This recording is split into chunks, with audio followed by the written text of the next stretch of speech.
അപ്പോൾ ദേ ഇന്ന് നമുക്കൊന്ന് കരിമീൻ പൊള്ളിച്ച് നോക്കിയാലോ. ശരിക്കും എനിക്ക് ഇതിനെക്കുറിച്ച് വലിയ ഐഡിയ ഒന്നും ഇല്ല കേട്ടോ. ഞാൻ കുറച്ച് യൂട്യൂബ് വീഡിയോസ് ഒക്കെ നോക്കി വെച്ചിട്ടുണ്ട്. അപ്പോൾ അതനുസരിച്ച് നമുക്കൊന്ന് ചെയ്ത് നോക്കാം. സക്സസ് ആവോ ഇല്ലയോ എന്നൊന്നും അറിയണ്ടേ. അപ്പോൾ ദേ മീൻ നന്നായിട്ട് വെട്ടി വൃത്തിയാക്കി തന്നിട്ടുണ്ടായിരുന്നു ആൻറ്റി. അതിലേക്ക് ഞാൻ മസാലയൊക്കെ തേച്ച് കൊടുത്തു. മുളക് പൊടി, മല്ലിപ്പൊടി, മഞ്ഞൾപ്പൊടി, കുരുമുളക് പൊടി, പിന്നെ ഉപ്പ്, കുറച്ച് ഇഞ്ചി വെളുത്തുള്ളി പേസ്റ്റ്, അതുപോലെ തന്നെ ഒരു അര പീസ് നാരങ്ങയുടെ നീരും കൂടി ചേർത്ത് നന്നായിട്ട് മിക്സ് ചെയ്ത് ഒരു അരമണിക്കൂർ റെസ്റ്റ് ചെയ്യാൻ വെച്ചു കേട്ടോ. അപ്പോൾ ദേ ഒരു പാൻ വെച്ച് കുറച്ച് വെളിച്ചെണ്ണ ഒഴിച്ചിട്ട് നമുക്ക് ഈ മീനൊക്കെ ഒന്ന് പൊരിച്ചെടുക്കാം. അപ്പോൾ ദേ ഞാൻ ഓരോ മീനായിട്ട് ഇങ്ങനെ പെറുക്കി വെച്ച് കൊടുക്കുന്നുണ്ട്. അപ്പോൾ ശരിക്കും ഈ കരിമീൻ പൊള്ളിക്കുന്ന സമയത്ത്, അതല്ല കരിമീൻ എന്നല്ല, ഏത് മീനായാലും പൊള്ളിക്കുന്ന സമയത്ത് മീൻ ഓവറായിട്ട് ഇങ്ങനെ ഡ്രൈ ആയി വരണ്ടെന്ന് ഞാൻ പറഞ്ഞു കേട്ടിട്ടുണ്ട്, വീഡിയോസിലൊക്കെ കേട്ടതാണ്. അപ്പോൾ ഞാൻ മീനെല്ലാം ഓരോന്നായിട്ട് പൊള്ളിച്ചെടുക്കുന്നുണ്ട്. ചിലതൊക്കെ പൊടിഞ്ഞു പോയി, പൊടിയാത്തത് വെച്ച് നമുക്ക് അഡ്ജസ്റ്റ് ചെയ്യാം. ഫസ്റ്റ് അറ്റംപ്റ്റ് അല്ലേ, കുറച്ചൊക്കെ പാളിപ്പോവും. അപ്പോൾ ദേ ഞാൻ ആ മീൻ പൊരിച്ച ആ എണ്ണയിൽ തന്നെ അതിനുള്ള മസാല നമുക്ക് റെഡിയാക്കി എടുക്കാം. പച്ചമുളക് ഇട്ട് കൊടുത്തു. അതൊന്ന് നന്നായിട്ട് വഴണ്ട് വന്നപ്പോഴത്തേക്കും ഒരു 3 സവാളയും കുറച്ച് ചെറിയുള്ളിയും ഞാൻ അരിഞ്ഞു വെച്ചിട്ടുണ്ടായിരുന്നു. അതും കൂടി ഇട്ടിട്ട് നന്നായിട്ടൊന്ന് വഴറ്റി അതിൻ്റെ കൂട്ടത്തിൽ കുറച്ച് ഇഞ്ചി വെളുത്തുള്ളി പേസ്റ്റും കൂടി ആഡ് ചെയ്ത് കൊടുത്തു കേട്ടോ.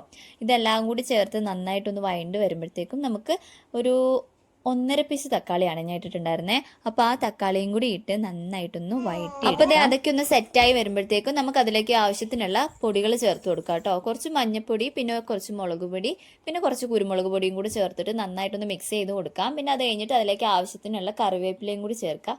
പിന്നെ ഞാൻ നേരത്തെ കുറച്ച് തേങ്ങാപ്പാൽ എടുത്ത് വെച്ചിട്ടുണ്ടായിരുന്നു കേട്ടോ. പിന്നെ ഈ സമയത്ത് നമുക്ക് ഉപ്പ് പാകത്തിന് നോക്കിയിട്ട് ഉപ്പും ചേർത്ത് കൊടുക്കാം.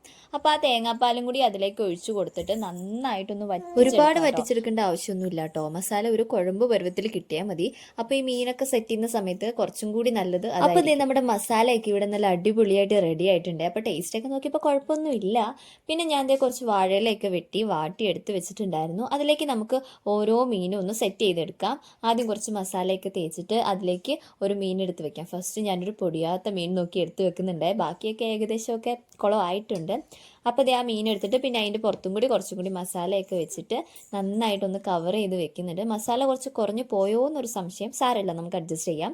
പിന്നെ ഈ ഇല നന്നായിട്ടൊന്ന് മടക്കി എടുത്ത് മാറ്റി വെക്കാം. അങ്ങനെ ഓരോന്നായിട്ട് ഞാൻ ഇത് മുഴുവനും ചെയ്തെടുക്കും. അപ്പോൾ ഇനിയാണ് മെയിൻ സ്റ്റെപ്പ്. നമുക്ക് ഈ ഓരോ ഇലയും എടുത്തിട്ട് നമുക്ക് തിരിച്ചും മറിച്ചു വിട്ടൊന്ന് പൊള്ളിച്ചെടുക്കാം. അപ്പോൾ ഞാൻ ആ മസാല ഉണ്ടാക്കിയ പാൻ തന്നെയാണ് എടുത്തേക്കുന്നത്. വേറെ പാത്രമൊന്നും എടുത്തതൊന്നും കഴുകാൻ എനിക്ക്. അപ്പോൾ എന്തായാലും ഇത് പൊള്ളിച്ചെടുക്കാൻ സമയമായപ്പോഴത്തേനും വിഷ്ണുവേട്ടൻ വന്നിട്ടുണ്ടായിരുന്നു കേട്ടോ. ആ പണി നൈസായിട്ട് ഞാനങ്ങ് വിഷ്ണുവേട്ടനെ ഏൽപ്പിച്ചു.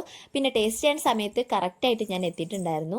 അപ്പോൾ ഈ വാഴയിലേക്ക് ഇങ്ങനെ തുറക്കുന്ന സമയത്ത് നല്ല അടിപൊളി ഒരു മണമായിരുന്നു കേട്ടോ. കഴിക്കാനും നല്ല ടേസ്റ്റ് ആയിരുന്നു.